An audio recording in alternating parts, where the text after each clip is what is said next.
अब ये शख्स कह रहा है कि मैं मुलाजिम हूँ यहाँ पे, मैं शनाख्ती कार्ड नहीं दे सकता।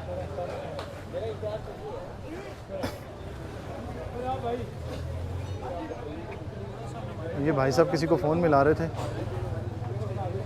लेकिन इन्फोर्समेंट ने टाइम नहीं दिया और ये कहा कि अपना जो कब्ज़ा किया हुआ है ख़त्म करें।